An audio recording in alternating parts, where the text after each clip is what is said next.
Looking at our world from a theological perspective. This is the Theology Central Podcast, making theology central. Good evening, everyone. It is Wednesday, December the 13th, 2023. It is currently 5:46 p.m. Central Time, and I am coming to you live from the Theology Central studio, located right here in Abilene, Texas. Now, it's the Wednesday of the second week of Advent, and we have been working on studying Advent because we've kind of started our journey through the liturgical calendar following the historical lectionary because the first Sunday of Advent really kicks off the new church year. So I know the calendar year says 2023, but as far as the church calendar is concerned, we've started 2024. We have started and we have been following, in a sense, the liturgical calendar and the lectionary. So we are in the second week of Advent. This is the Wednesday of the second week of Advent. So before we do anything else, I have a box of matches here. So I'm going to take this match. I'm going to strike it on the box, and I'm going to light the Advent wreath, I should say. The candles for the Advent wreath. There we go. I have lit the Advent candles for the Advent wreath. I've lit the two purple ones, for the first and second week of Advent. And so what we're going to do this evening is we're going to have a devotional message on the reading from the lectionary for this second Wednesday of Advent. Yes, I can speak correctly, I promise you. So hopefully this will be beneficial. Hopefully this will be helpful.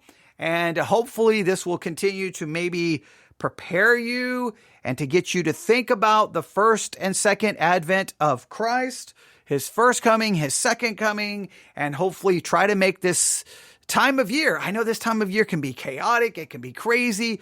Get-togethers, family, gifts, all the different things, whether you agree with certain things, disagree with certain things, all the arguments that can even happen within Christianity. I know it can be crazy, and I know it's easy to get distracted. But if you think about it, that's kind of a mini picture of how life works the rest of the year, not just Advent. Advent, we have maybe, because Advent's leading up to Christmas and then to New Year's, you have, family get-togethers, maybe some vacation time, maybe some days off, you've got gifts, and maybe you disagree with how some people celebrate Christmas, and you find Christians arguing about it, and you've got arguments, you've got debates, you've got family get-together, you got so many, and you can find yourself getting distracted, and by the time Christmas and New Year's is over, you're like, whoa. Okay, I don't know if I got anything spiritually out of any. I don't even know if I'm better off spiritually. I may be worse off spiritually by the time it's over. But that's, again, in a sense, it's an example of how the entire year works, because the entire year, our lives really are constantly experiencing different circumstances. Sometimes those circumstances are good. Sometimes those circumstances are very negative. Sometimes it's times of great joy. Sometimes it's times of great tragedy, pain and suffering. Sometimes it's times of depression and discouragement and frustration. Sometimes you're just confused and you don't know what to do. Sometimes you're angry. Sometimes maybe it's just kind of the day in and day out mundane reality of life, time to make the donuts, time to get up, and it's just, you go through a routine, and you're in that routine day in and day out, and it can just, in a sense, take away any passion in your life. And somewhere in the midst of all of that, you're supposed to be focusing on the things of God, seeking first the kingdom of God, loving your neighbor, trying to grow spiritually, and everything can just become confused. And even in your own life, you've got your own sin, you've got the sins of others.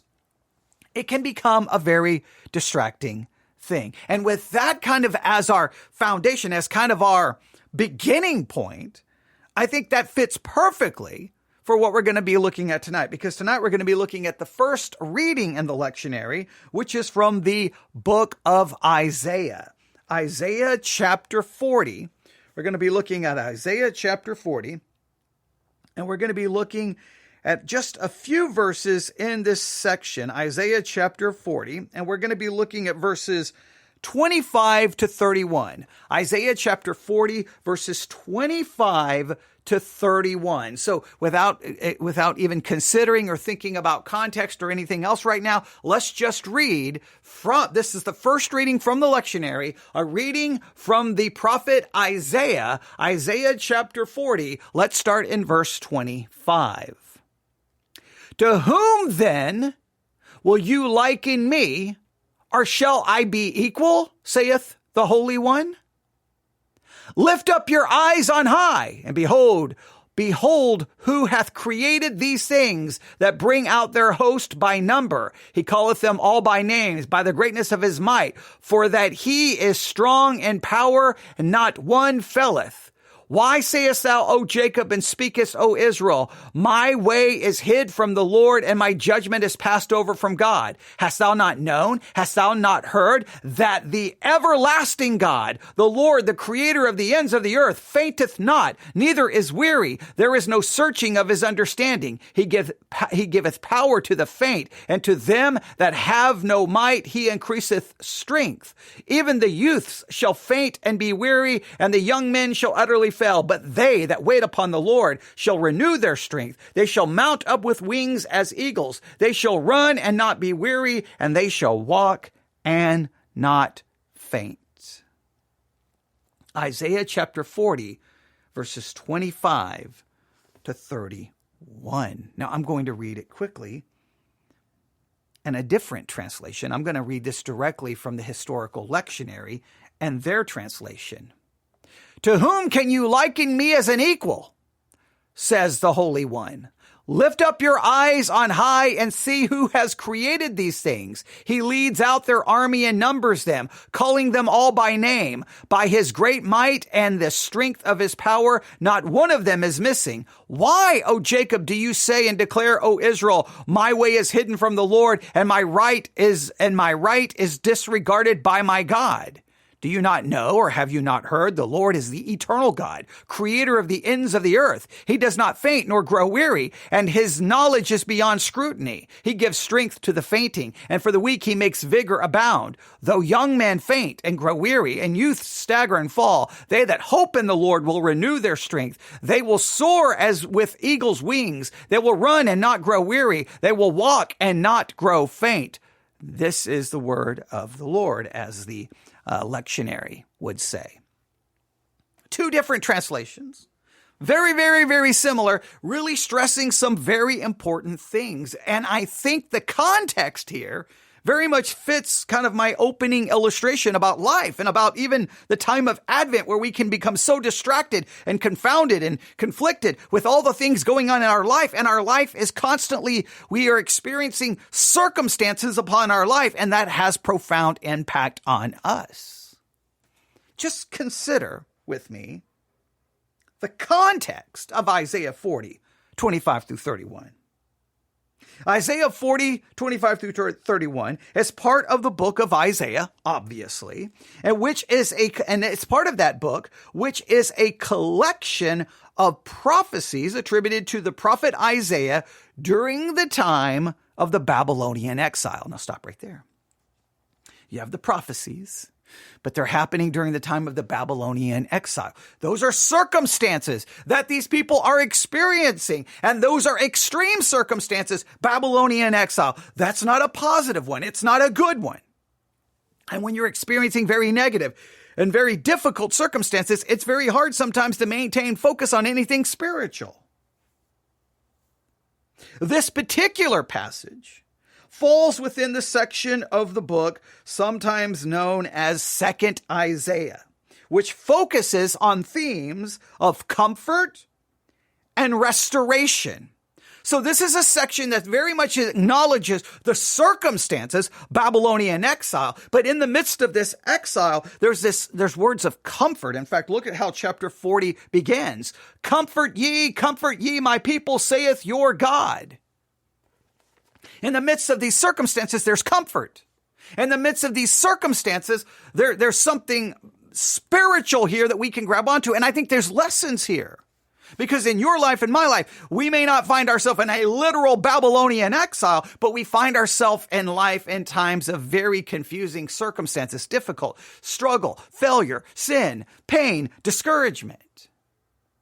And I think what we have a tendency to do is we look to God to fix our circumstance. We look to God to end our circumstance. But I will say, and I'm going to say this right now before we even start taking this apart to any degree, I think this is very important to realize. If you, as a Christian, when you're facing negative circumstances, if you look to God only in regards to him resolving the problem, fixing the problem, ending the problem, making the problem better, I think spiritually you're setting yourself up for I think you're setting yourself up for an absolute spiritual fall.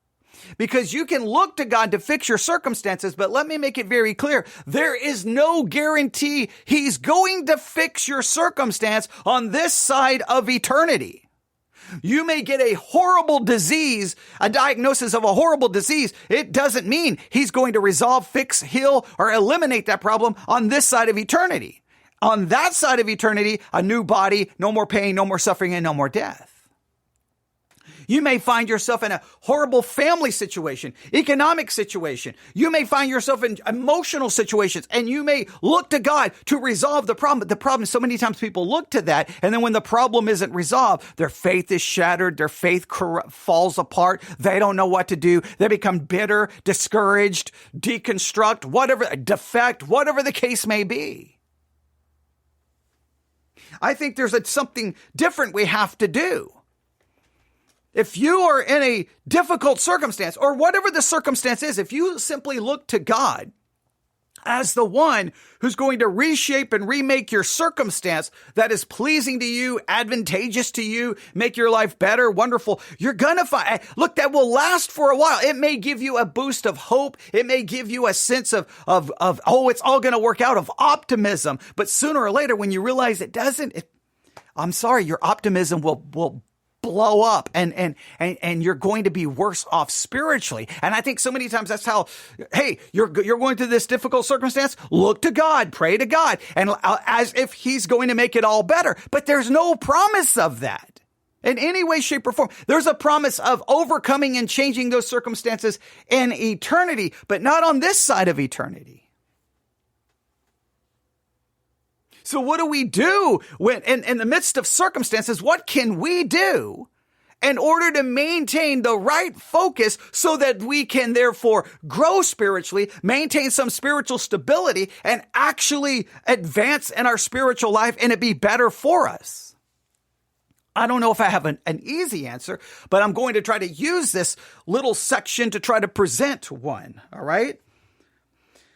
And so there's a little bit of kind of where this falls in. Isaiah 40, 25 through 31 is a part of the book of Isaiah, which is a collection of prophecies attributed to the prophet Isaiah during the time of the Babylonian exile. And it focuses on themes of comfort, restoration in Israel and for the Israelites. How do we then what do we learn from these times of this discussion of comfort and restoration?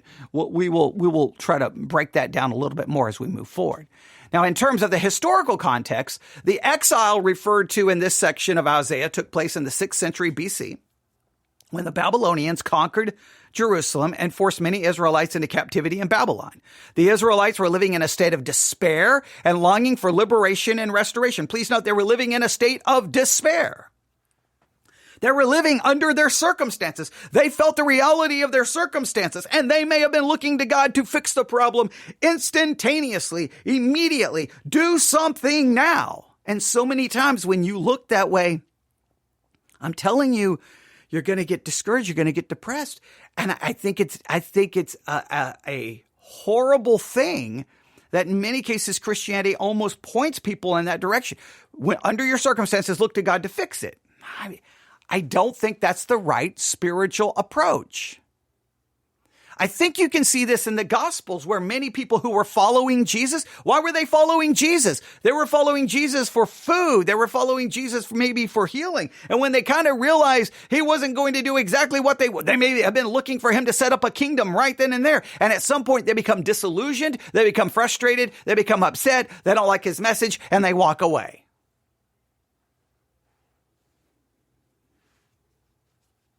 Now, the purpose of this section of Isaiah is to bring hope and encouragement to the Israelites during their time of hardship. Now, that's what got my attention. Okay, if this section is to bring hope and encouragement, well, then I want to know what the hope and encouragement is. Is the hope and encouragement of God fixing the situation for them right then, right there?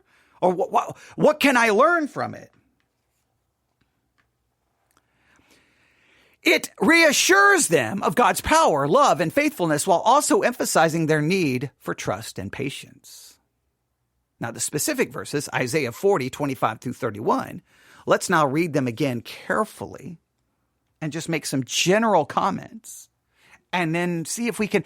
I want to try to there's a part of me that wants to maybe lay out a number of principles here, but I don't think I'm going to do that this evening. I think I'm going to try to focus on one primary principle, and you can then maybe try to come up with 4 or 5 principles or lessons you learn from this. But let's just take it apart little by little, all right? So let's go to 40 verse 25. Now immediately, to whom then will you liken me? Or shall I be equal, saith the Lord? In other words, what are you going to compare me to? And who am I equal to? Remember how the lectionary translated it? To whom can you liken me as an equal? Who can you compare me to? What is equal to me? God is almost asking them, what can you compare me to? What am I equal to? And it's almost a rhetorical question. You can't compare God to anything. He's not equal to anything. So this is not looking to what God does so much as who he is. I think that's where we begin to get kind of a clue here. This is very important. You can either look at your circumstances and compare your circumstances to God or liken your circumstances to God. And I know we would never do that verbally. We would never do that. But so many times we are so consumed and focused and preoccupied with our circumstance that we almost forget God. So in a roundabout way, we elevate circumstance over God.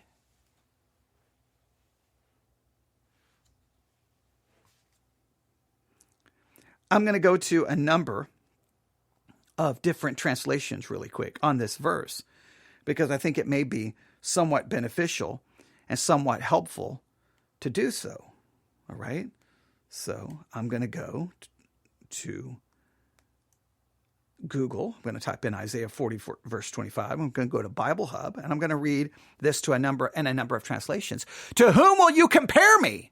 Or who is my equal? To whom will you compare me? Who is my equal? Asked the Holy One. To whom then will you compare me that I should be like him? Who are you going to compare me to? What are you going to compare me to? Are you going to compare me to your circumstances? Are you going to compare me to an idol? Are you going to compare me to a false god? What God is saying is there's no comparison. And I know it is very difficult for us when we are in the midst of circumstances to see God greater than. I know theoretically, I know theologically we'll say God is all powerful and all knowing. We'll even use theological terms. He's omnipotent. He's omniscient. He's omnipresent. We know the theological terms. We can win the Awana Award. We can win the Gold Star. I know all of that, but all of that is theoretical. It's very different to get it out of the theoretical and to the reality. And the reality in your life, Monday, Tuesday, Wednesday, Thursday, Friday, Saturday, Sunday, we have a tendency to see circumstance, elevate circumstance over God. And when we do look to God, we only look to God in relation to the circumstance so that he will fix it and change it. And I think that that's a spiritual problem and a wrong approach. Let's go to verse 26. I'm going to read it from a number of translations. Here we go. Isaiah 40, verse 26. Lift up your eyes and look to the heavens. Who created all these? He who brings out the starry host one by one and calls forth each of them by name because of his great power and mighty strength. Not one of them is missing. Another translation, look up into the heavens. Who created all the stars? He brings them out like an army, one after another, calling each by its name. Because of his great power and incomparable strength, not a single one is missing. ESV, lift up your eyes on high and see who created these. Now, a lot of them say, lift up your eyes on high. Who created these? The King James does the same thing. Most of the other translations say, look up your eyes and look to the heavens, and it's referring to the stars. Almost all the Amplified Bible, lift up your eyes on high and see who created these heavenly bodies. All right. So it seems that this is, all right, look, what can you compare me to? What can you compare me to? It's almost a rhetorical question where you should say nothing. But to help them answer that question, he's like, okay, wait. Before you answer, here's what I want you to do. Lift up your eyes. See all the stars. See all the stars. I don't know where you live tonight. I don't know where you live, but tonight, if you can, right here in West Texas, it's cloudy and rainy, so this won't work so well tonight. But wherever you are, if it's a clear night tonight, go outside, look up to the heavens, especially if you're somewhere where you can see the stars. If you're in a large city, you probably won't be able to. If you can, drive out of the city. Just find out a place somewhere where you can look up to the sky and see all the stars. And when you see all of those stars, who created all of them? Who brings out the starry host one by one and calls forth each of them by name because of his great power and mighty strength? Not one of them is missing. He put them all there. He created all of them. And when you see that he created all of that, then what is your circumstance? Take your circumstance, take your frustration, take your difficulty and your pain and compare it to that. And obviously he is greater than that. Now, I know what you'll do. See, here's what preaching will tell you. This is what preachers always do. They will tell you to go out, look at the stars. And say, look, the one who created all of that, his power and his strength, and you are worried and fretting over your circumstance, clearly he can fix your circumstance. Clearly he can change your circumstance. Clearly he can make your circumstance better. And then you'll leave church going, amen. But I'm telling you, that is a path to depression, discouragement, and despair because he may not use that power to fix your circumstance. I don't think this is to look to the skies to see his power so that you'll immediately assume your circumstance will get better. I think this is to look to his power so that you see his power, his greatness, and you are consumed with who he is than what this circumstance is. Now, on one hand, it does show you if he has that power, then obviously, ultimately, eternally, he will make all things good. But you can't assume that power is going to be used to fix your current situation because he may not fix it.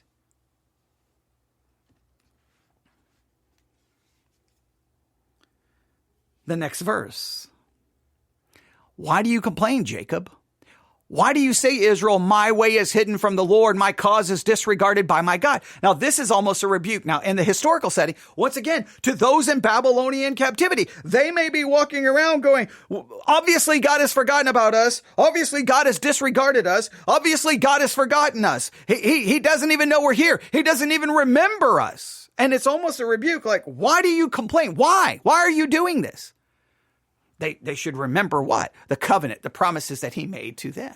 And they should know that God obviously is very aware. He's greater than their exile. He's greater than their circumstance. He created all the stars. They should look up and see the stars and go, that God who created all of that, clearly he knows where we are and he knows what we're going through.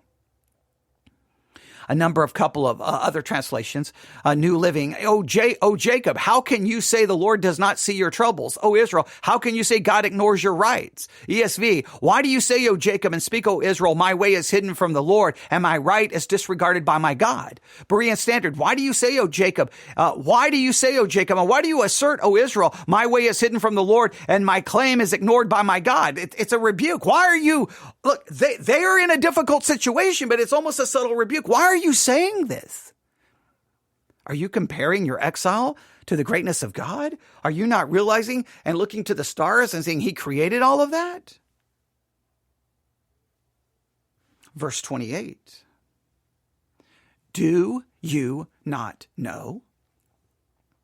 Have you not heard? The Lord is the everlasting God, the creator of the ends of the earth. He will not grow tired or weary, and his understanding no one can fathom.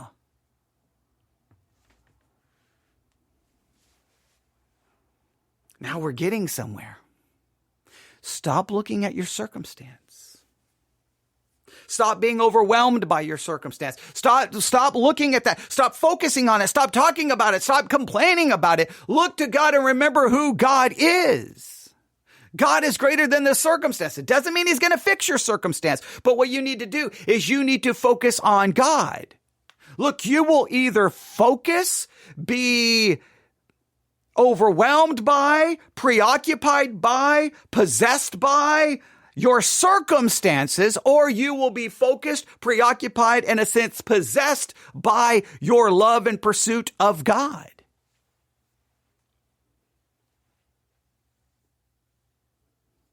We've got to get our eyes off our circumstances and get them onto God. Now, again, I'm trying to make sure I drive this point home. You are to get your eyes off your circumstance and on God, but not to get them on God simply because you think he's going to fix your circumstance. You get them on God, and because of who he is, you remember and recall his attributes. And this section is giving us a number of his attributes. In fact, what you should do is go through Isaiah 40, 25 through 31, and write down every one of his attributes that are given in Isaiah 40, 25 to 31, and find cross-references for them if you really want to get something from this. And then you need to post somewhere, place somewhere. Remember, review daily. Here is the truth about God. And the truth about God is not minimized or changed or lessened because of your circumstance. Because how can you compare your circumstance to such a great God? You should see your circumstance in light of God, not see God in light of your circumstance. But again, don't look to God to immediately fix your circumstance or even to improve it or change it. It may actually get worse until eternity. Isaiah 40, 28. Let me read it again from a number of translations.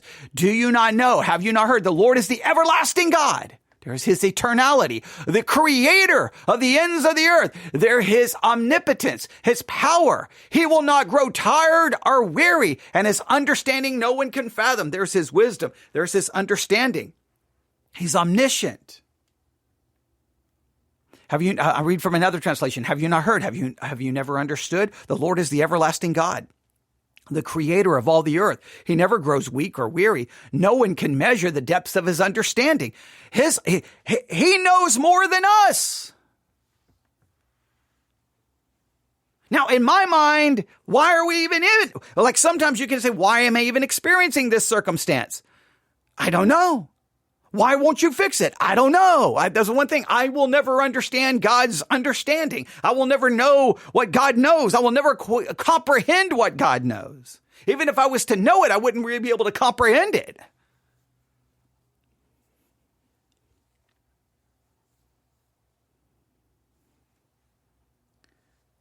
Verse 29. He gives strength to the weary and increased the power of the weak. He gives power to the weak and strength to the powerless. He gives power to the faint, and to him who has no might, he increases strength. All right. So this is a hope of God providing strength to those who are weak. Now, exactly what kind of strength? How does he provide that? Well, I don't know. Verse 30. Even youths grow tired and weary, and young men stumble and fall. Okay, hey, in life, even the strongest, even the youngest are going to grow weary and tired. So in life, we can expect weariness and fatigue and tiredness emotionally, physically, mentally, because life will wear you down. It's just the way life works. We are weak in so many ways. But then here's the promise, verse 31. Now, the New International places it this way. But those who hope in the Lord, New Living, but those who trust in the Lord, ESV, but those who wait. So we have three different translations. but those who hope, those who trust, and those who wait. Now, is that three different ways of saying the same thing? Now, if we look at Isaiah 40:31, if we look up the interlinear, we go to Isaiah 40, verse 31. If we look at the interlinear, which we will do here as soon as I can find it. Here it is. I'm going to go to the Blue Letter Bible app. I'm going to go to Old Testament. I'm going to go to Isaiah. I'm going to hit chapter 40. I'm going to go down to verse 31. I'm going to click the tap the verse. I'm going to go to interlinear. But they that wait, all right, from the King James, it is this Hebrew word. It is this Hebrew word. Strong's H, 6960. Kavah. Kavah. Kavah. It means to bind together, twisting, collect, to expect, together, look, patiently, tarry, wait. The outline of biblical usage: to wait, to look for, to hope, to wait for eagerly, to lie in wait, to wait for, linger, to collect, bind together. So it seems to be the idea that it's a waiting, but it's an expecting, it's a hoping, and you're waiting and hoping because there's a trust. So I think in some ways all three words really kind of fit. I think it's fair that in the same way. But hey, people are going to get weak, people are going to get weary. But for those of us who hope, who trust, and who wait, or those who wait in hopeful expectation because of our trust, those who are waiting and trusting in God, we will renew our strength. We will soar on the wings like eagles. We will run and not grow weary, and we will not faint. Now, I don't think this is referencing a physical strength. I don't think this is referencing a physical strength that, hey, if I trust and wait in God, I'm going to grow. I'm going to have a greater physical strength. I think this is a spiritual strength. I think that this is maybe a mental strength that we can obtain. And here's the thing. Now, you got to listen to me carefully, though. I don't think we obtain this strength so that we can run and not grow weary and we can walk and not faint, because we look to God to fix our circumstances. No. I think we grow in this.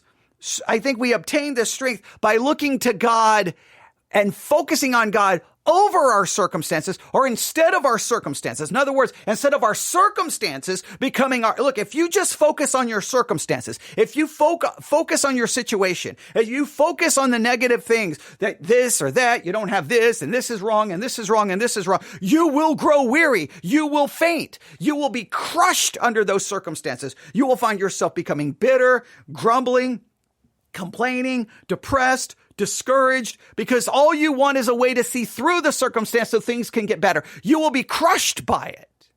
But if by faith you look to who God is and you see those attributes that are laid out in Isaiah 40, 25 to 31. If you look at them, he is eternal. He is all powerful. He is creator. And you look to him and your focus is on him, not on what he will do for you. Your focus is on him because he is creator. He is God. And your focus is on that. Then you, in a sense, will grow spiritual strength because you're no longer preoccupied with your circumstance. You're preoccupied with something above your circumstance. You're not looking internally to your emotions and to your feelings and to your wants and your desires and your disappointments. You're looking to something outside of yourself. And when you finally get your mind off getting your mind off yourself and your mind off your circumstances, then you grow in a little bit of strength and you can persevere because you're looking to the creator of all things.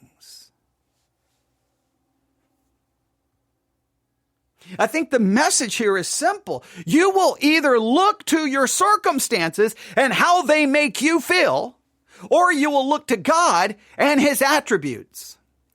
You will either look to your circumstances and how they make you feel, that's a deadly cycle. That's a circle. You're just going to run in a circle. Circumstance and self. Circumstances, how I feel. And you're going to get discouraged. You're going to get depressed. You're going to get angry. You're going to get bitter. You're going to get mad. You may start trying to figure out how to fix that problem, making foolish decisions, and you're just going to unravel.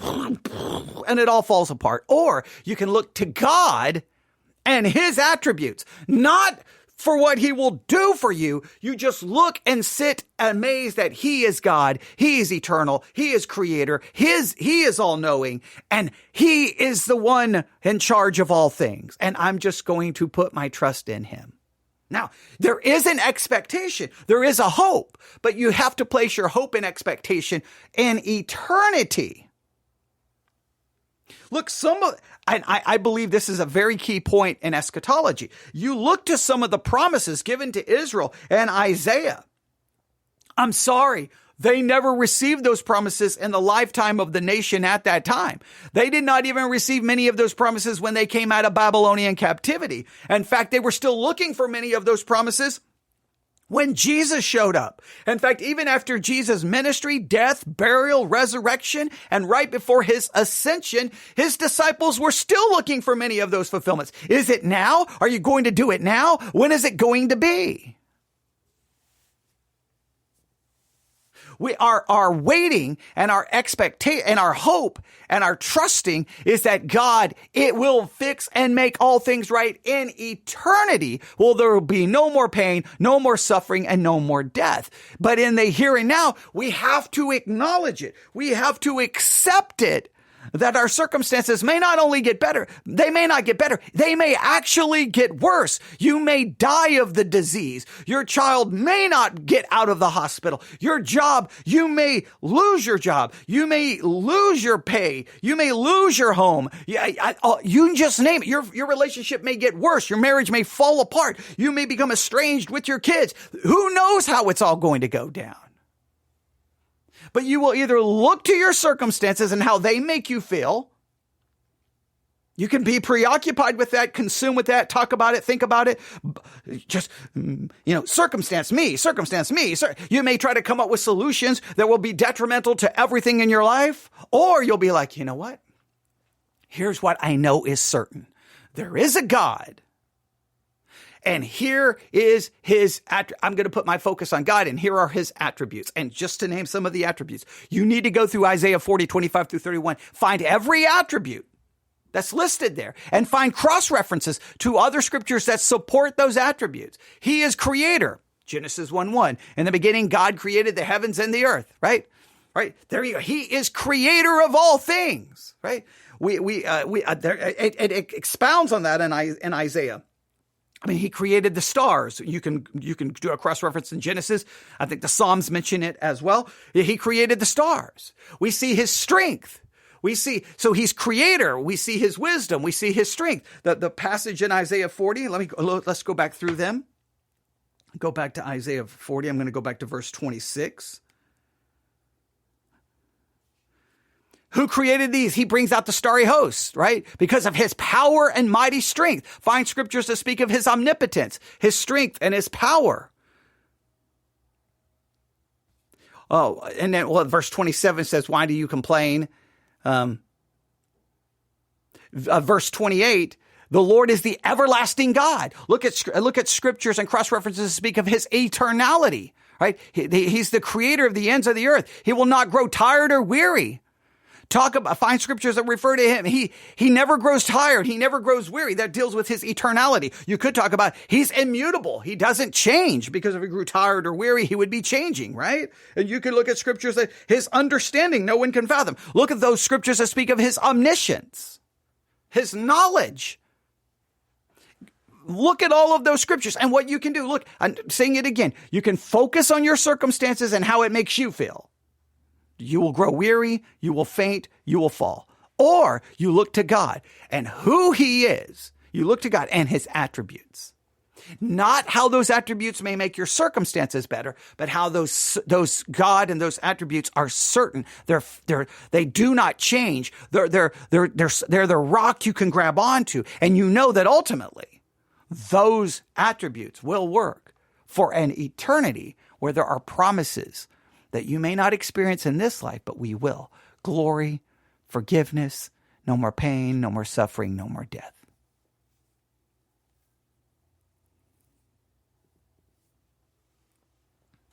Now, in my life, and in your life, we face circumstances. And I cannot speak for you. but for me, sometimes the circumstance and how I feel about that circumstance becomes my obsession, my focus, preoccupied with it, struggle with it, what to do. And I spend time trying to figure out what to do, how to make it better. What does the future look like? What can I do? What's going to happen here? What's going to happen there? And typically it's just, you just basically spin in a circle until you just fly off, who knows to where. It's detrimental. You grow weary, you grow faint. Or, that's what I typically do. Or if I could push that aside and say, nope, I'm going to focus on God and his attributes, because those are certain and those are not impacted at all by my circumstance. They're not in any way, they're not touched by my circumstance. And I'm not going to compare my circumstance to God. I'm going to look to God and his attributes. And I'm not going to look to those for what he may or may not do for me. I'm going to look to them because those give me a certainty. Therefore, I will not grow weary or faint. The certainty is I can wait, hope, and trust that there will come a day there'll be no more pain, no more suffering, and no more death.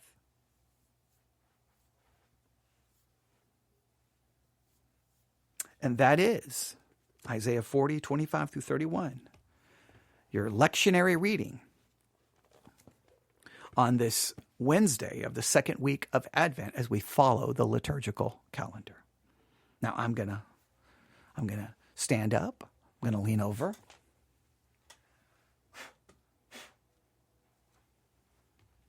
I'm going to blow out the candles there on the Advent wreath, which I just did. And that ends this devotional time for this Wednesday of the second week of Advent.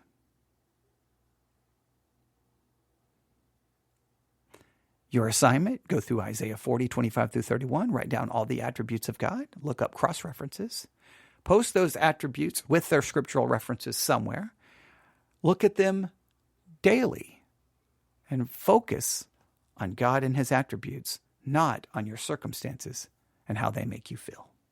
Thank you for listening. Everyone have a wonderful, wonderful Wednesday evening, and may God bless you.